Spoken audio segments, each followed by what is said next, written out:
क्या सच में ऑयल की कीमतों में भारी बढ़ोतरी होने वाली है? और क्या हमें अमेरिका और ईरान के इस वॉर से हमें ऑयल की सप्लाई पूरी तरह से बंद हो जाएगी?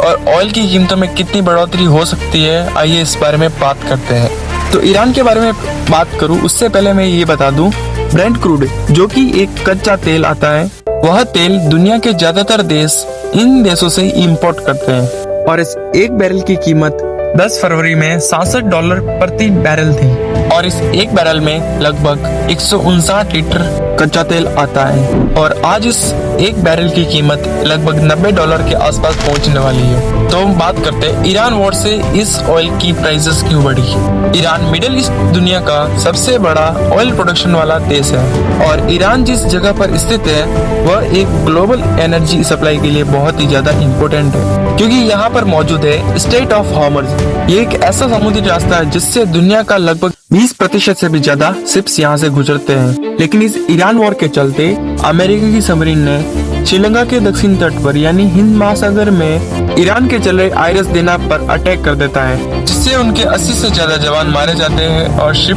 वहीं डूब जाता है। तो इसी वॉर के चलते हॉर्मस के रूट को बंद कर दिया जाता है और यहाँ पे जो शिप्स खड़ी थी उनको वापस रवाना कर दिया जाता है, जिससे इन शिप्स के रूट्स बंद हो जाते हैं और ये बाकी देशों को एक्सपोर्ट नहीं कर पाते हैं। और ऑयल की प्राइसेस मेन इन 3 रीजंस की वजह से बढ़ती है।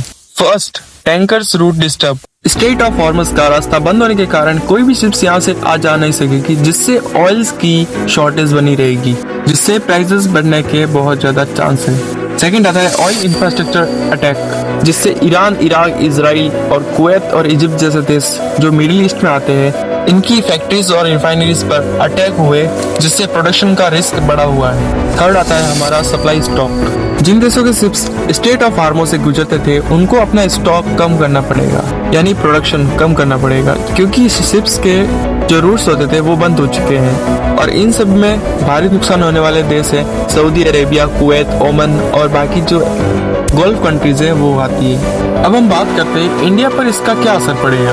इंडिया दुनिया के सबसे बड़े ऑयल इंपोर्टर्स में से एक है। हम अपनी जरूरत का लगभग 80 से 85% क्रूड ऑयल यानी कि कच्चा ऑयल इंपोर्ट करते हैं और अगर ग्लोबल में प्राइस बढ़ते हैं तो हमारे पेट्रोल और डीजल महंगे हो जाएंगे।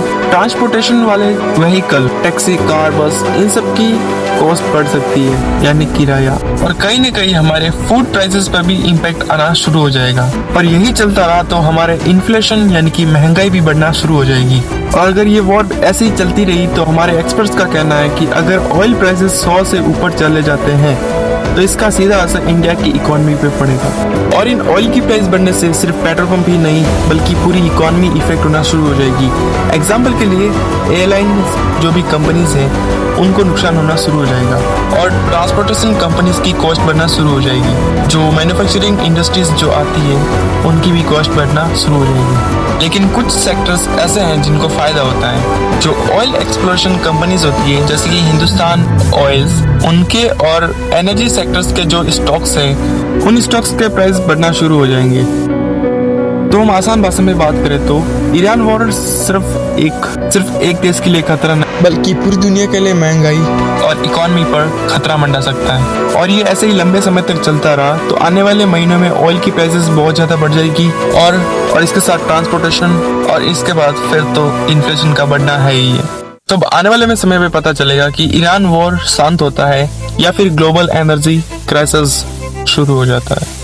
तो तब तक के लिए बाय बाय, मिलते हैं नेक्स्ट वीडियो में।